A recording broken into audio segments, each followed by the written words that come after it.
about time we had a DVD and Blu-ray update.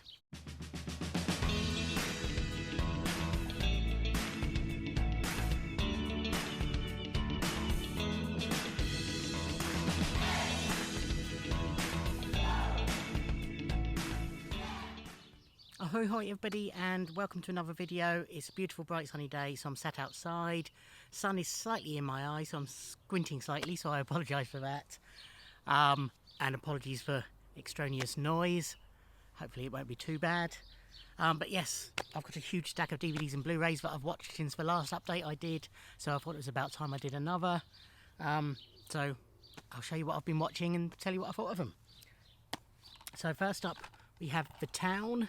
So this is a film written and directed by, or co-written and directed by Ben Affleck, and he stars in it as well. This was an excellent film. So it's set in Boston, which is Ben Affleck's hometown. Ben Affleck's hometown, or home city, and it's about an area of Boston known as The Town, where the vast majority of the people who live there are criminals of some sort. Most of them bank robbers. Ben plays one of these bank robbers. He falls in love with a cashier at a bank he robbed, and it's about his sort of double life of getting involved with her without revealing who he is, his role as a bank robber, him trying to get out of that, the police after him. Excellent film, really good, highly recommend. As well as Ben, there's Rebecca Hall, is the love interest, John Hamm, Jeremy Renner, it's excellent, and there's Blake Lively, Pete Postlethwaite, Chris Cooper, really good cast, really good film. We have Doctor Who season 18, so this is Tom Baker's final season. So these sets are the non-limited reissues of the Blu-ray releases, so this is what I'm collecting.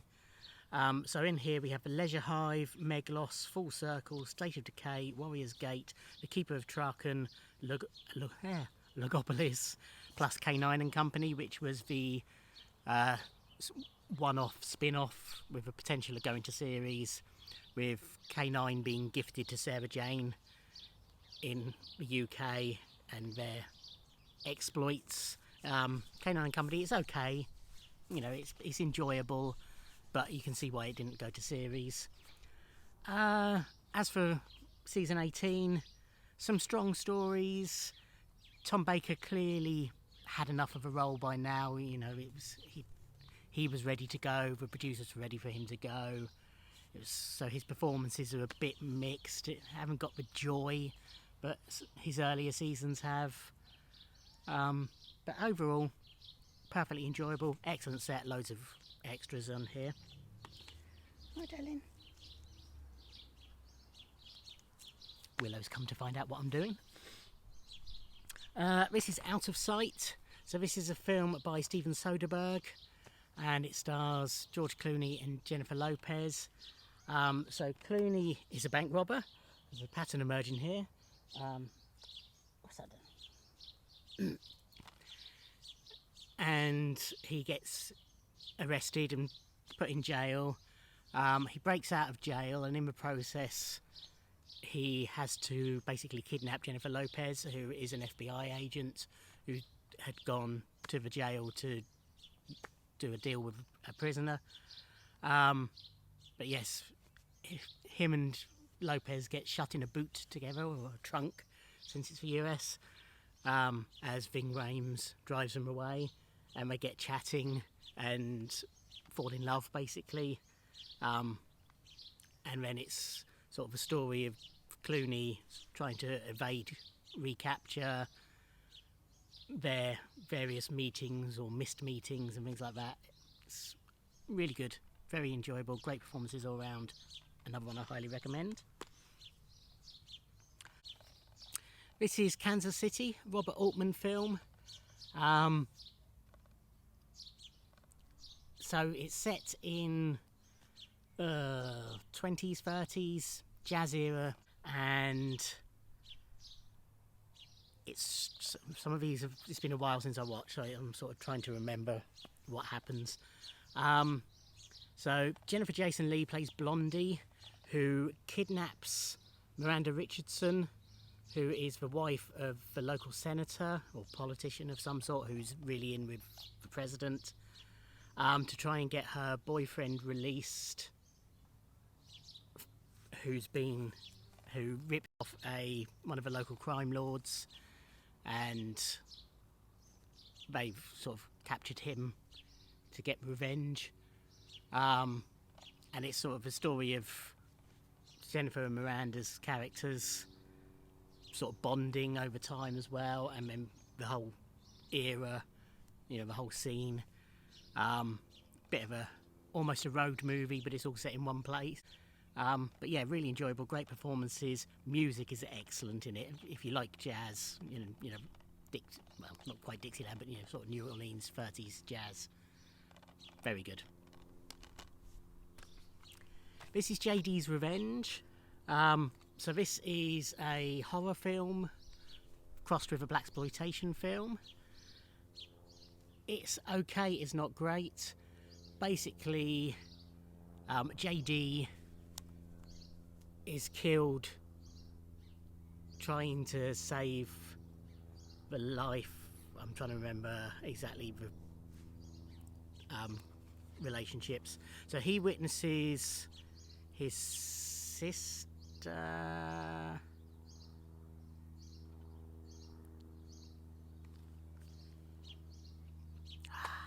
I'm trying to remember what it is. No, it's not. Is it his sister? So JD basically witnesses a woman being murdered who he had a close relationship with. I can't remember if it's his wife, his girlfriend, his sister. It's something like that. But she's pregnant from another man, or he was the lover who had made her pregnant, and it was her husband who killed her. It's something. It was around those. These are the opening minutes of the film, so these aren't spoilers.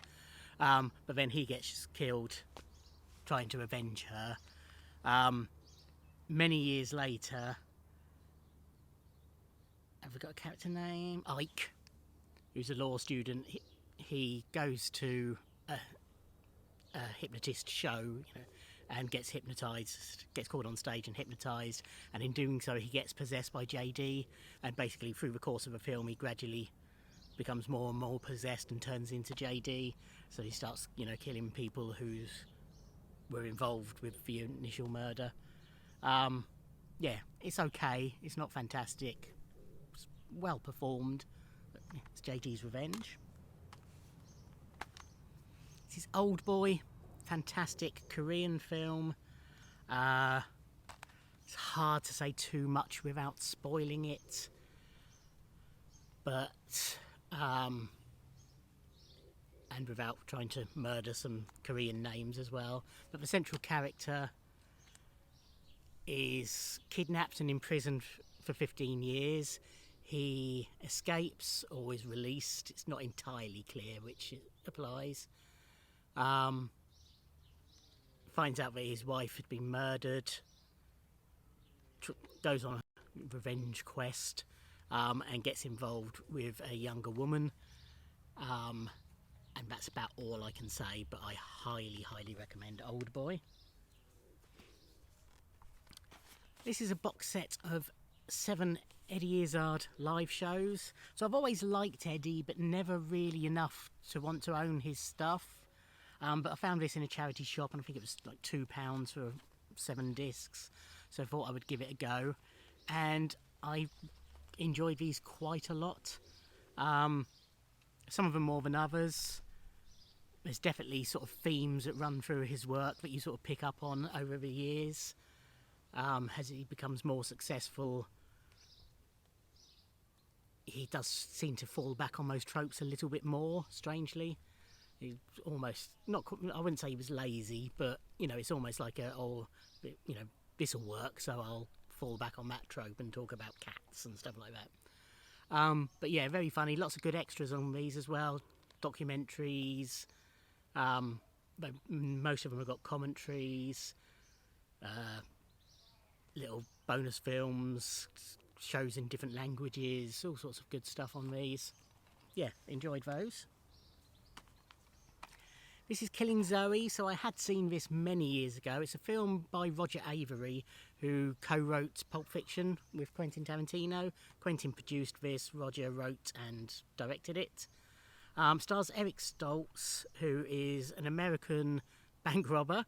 It's a definite theme. He's a specialist at cracking safes, and he gets called in by a friend over to Paris to do a job. On his first night there, he hooks up with a prostitute played by Julie Delpy. When they do the bank robbery, it turns out she also works at the bank. The start of it's okay. The actual bank robbery is really strong. You know, it's tense. There's some good action of sorts in those sections. The performances are great. There's a big chunk in the middle where basically they're just taking drugs, but does nothing for me and puts me off this film. But it was going cheap in the sale, so I thought I'd pick it up, and I felt exactly the same again. It started fine, then it went rubbish, and then the end bit made it worth owning, basically. But that's Killing Zoe.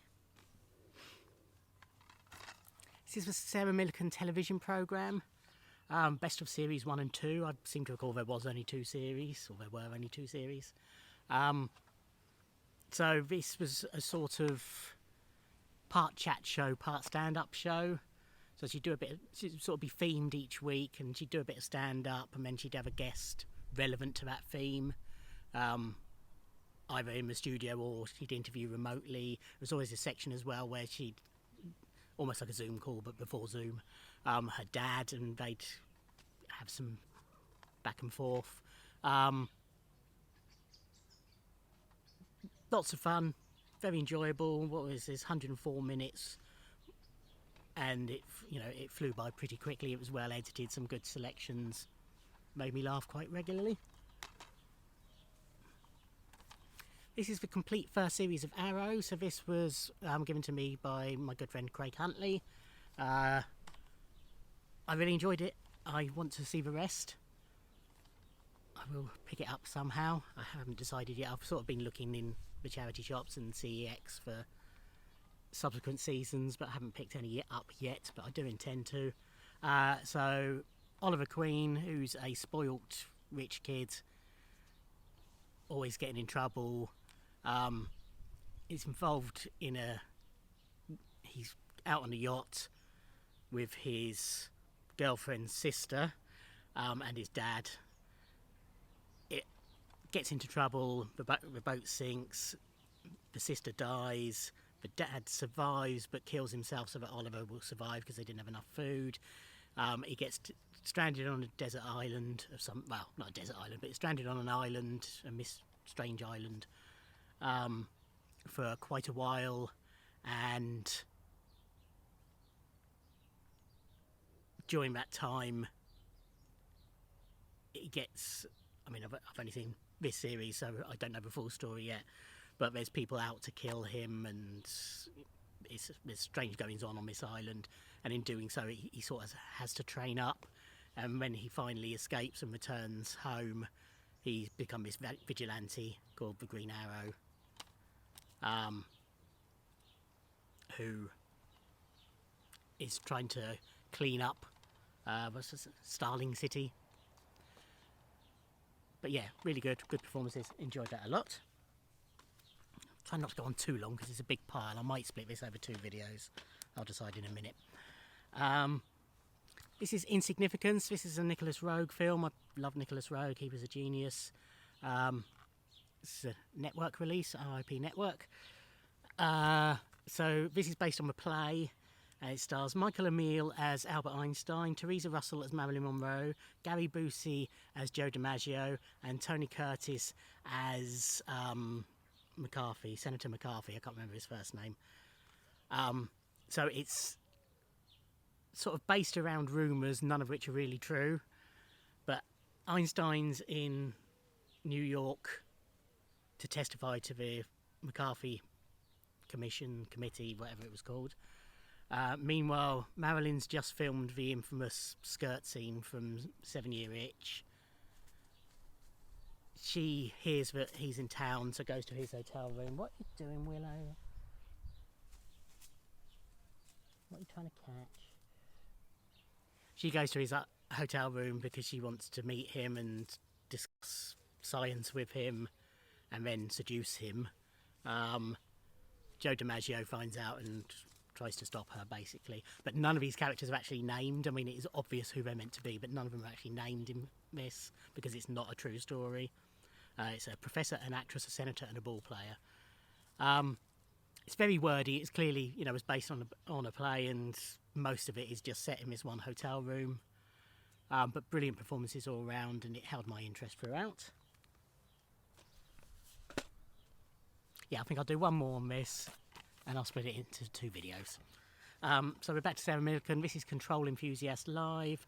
This was her 2018 live show. This was another charity shop purchase, but I had 2 or 3 of her other shows anyway. Again, enjoyed it a lot. I do like her live stuff. She's a lot ruder live, which would put some people off, but very enjoyable.